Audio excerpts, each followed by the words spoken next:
Hai, perkenalkan saya Dinda Putri Azara, perwakilan dari kelompok 4. Di sini saya akan menjelaskan secara singkat tentang overriding konstruktor. Konstruktor adalah sebuah metode yang namanya sama persis dengan nama kelasnya sendiri, yang berfungsi untuk memberikan nilai awal pada sebuah kelas ketika kelas tersebut dibuat dalam bentuk objek pada kelas lain. Sementara, overriding adalah subkelas yang memodifikasi tingkah laku dari superkelas yang diwariskan. Tujuan dari overriding adalah subkelas dapat memiliki tingkah laku yang lebih spesifik. Overriding ini dilakukan dengan cara mendeklarasikan kembali metode milik parent class di subkelas. Pendeklarasian metode pada subkelas harus sama dengan yang terdapat di superkelas. Yang dimaksud harus sama adalah yang pertama nama, yang kedua return type, dan yang terakhir adalah daftar parameter seperti jumlah, tipe, dan urutan.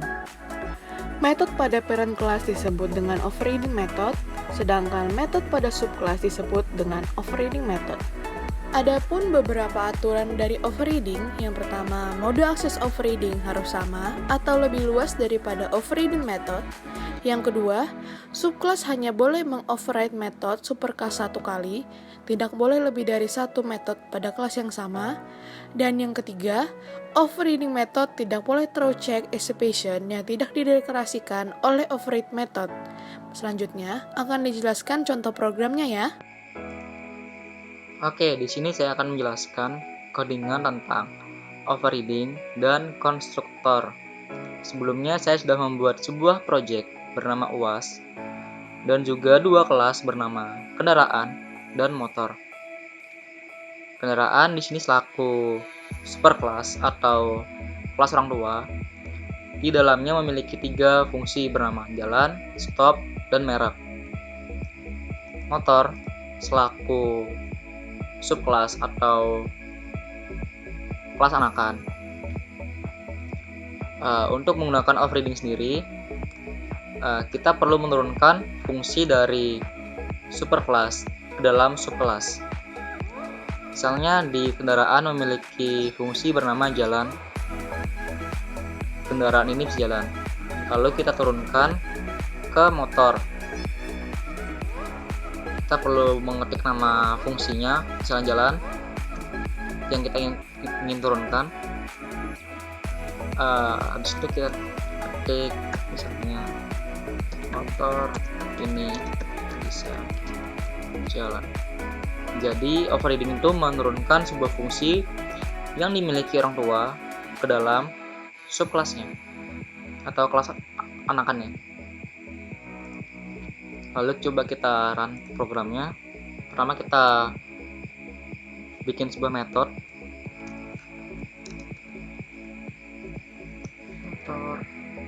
motor sama dengan new motor dot yang ingin kita coba run atau coba kita jalankan programnya itu fungsi jalan. Apakah dia akan menampilkan kendaraan ini bisa jalan atau hasilnya motor ini bisa jalan. Coba kita run dan ya hasilnya motor ini bisa jalan karena fungsi jalan sendiri sudah kita turunkan ke dalam kelas motor. Selanjutnya saya akan menjelaskan konstruktor. Pertama kita buat sebuah atribut publik string merah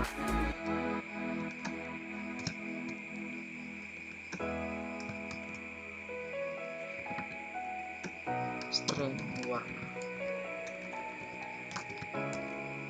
Lalu kita inisialisasikan dalam bentuk konstruktor.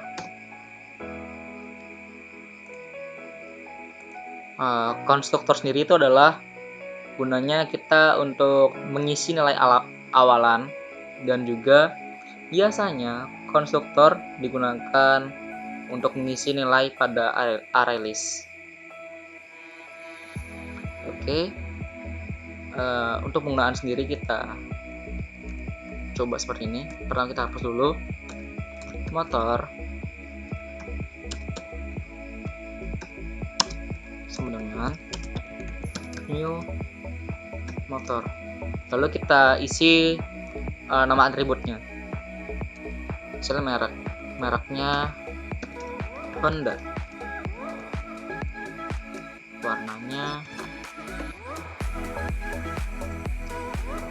warnanya kita kasih biru. Lalu kita coba tampilkan hasilnya seperti apa. Nama, merek,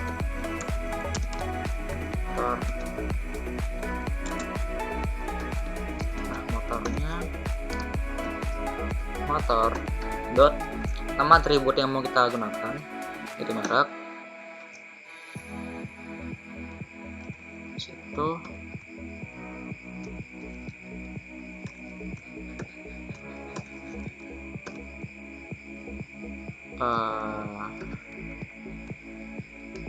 warna motornya, warna motor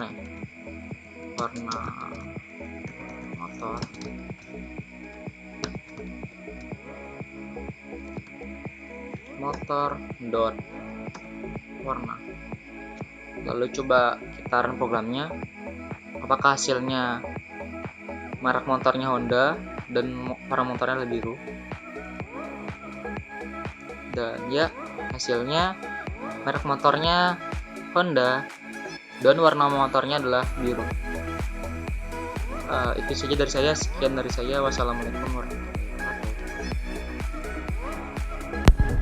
Kesimpulan yang bisa kita ambil dari materi sebelumnya adalah: pertama, override method merupakan metode yang sama persis dengan metode yang sudah ada di superkelasnya. Biasanya perbedaannya adalah pada implementasi program. Yang kedua, overriding tidak bisa dilakukan pada kelasnya sendiri. Dan yang ketiga, overriding erat kaitannya dengan inheritance atau pewarisan. Terima kasih sudah menonton video ini. Dah.